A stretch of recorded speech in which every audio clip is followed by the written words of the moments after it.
We're doing good, Baylor-Kate she recently had a birthday in April, and so she just turned 7.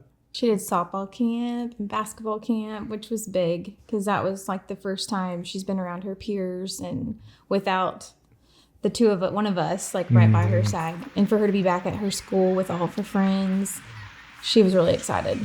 Just we've kind of slowed down and just had more time as a family. So that's been really nice.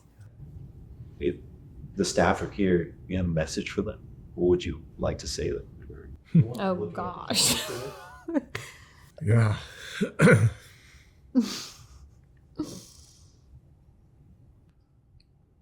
Yeah, I would just tell everybody there, thank you. Thank you for praying for us. Thank you for giving us hope when, we were in the darkest days of our lives.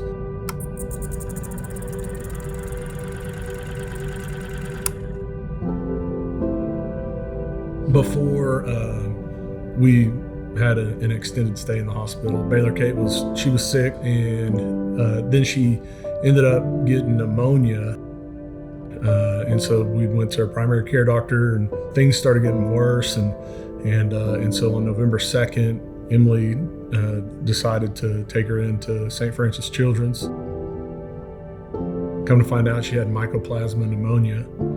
And so the very next day, November 3rd, that was a Friday, she went from walking and talking to nothing. She was very lethargic and not talking at all.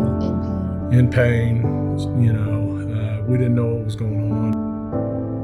And so as the days went on, Friday into Saturday into Sunday just progressively got worse, and she hadn't slept in probably 72 hours. Yeah.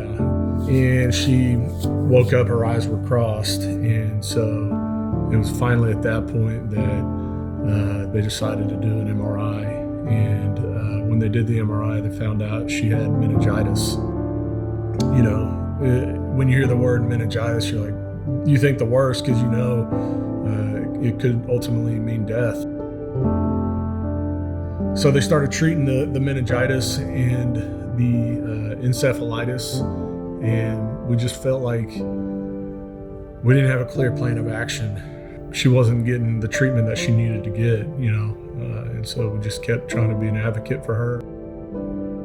And then Bethany Children's name got brought up, and God willing, we got a bed. And the day that we got to Bethany, you could just tell Baylor-Kate up to that point hadn't smiled, and it was day one that she did. She seemed so happy, so much lighter, and we were like, whoa, we felt that way. Yeah. When we got there, but to see her feel that way, and so that was refreshing to see and hopeful. Give us some hope to see her happy. We ended up meeting with the neurologist. She had looked at the MRI imaging and the report, and she determined that Baylor-Kate had autoimmune encephalitis. We were going there thinking we were just getting rehab. Yeah, we were going to be there a couple weeks and everything was going to be great. And we just felt like, the Lord went before us in that, as far as, literally lining us up with Dr. Stocco was something we had never even heard of.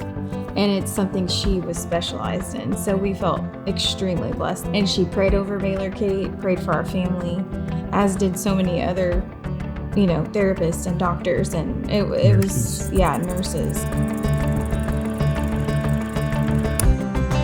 She did occupational therapy, physical therapy, speech therapy.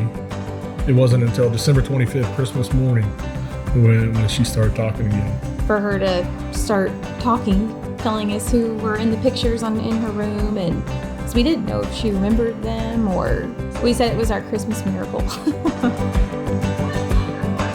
She was able to regain her ability to walk and her different fine motor skills, which I think occupational therapy helped with a lot of that. To have Parker there with us, it was just like we didn't really miss a beat, in terms of just being together as a family. I think having her there also helped Baylor-Kate get through. Nobody ever made you feel like you were putting them out. Yeah, putting them out. Yeah.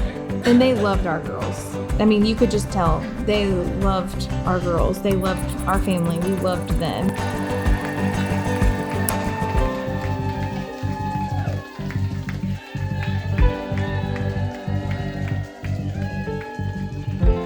It's hard to put into words what the staff at Bethany means. The biggest thing is thank you. We feel like we owe them so much, just for everything they've poured into us, in her recovery, into our family when we were so weak. We felt weak. We felt defeated. The fact that they were there to pray for us or give us a hug or just love on our family or take Parker for a minute while we had to deal with Baylor-Kate there was literally so many levels to how grateful we are. I'm just grateful for our time at Bethany, It's a part of our story. Bethany will always be in her testimony. Yeah. And ours.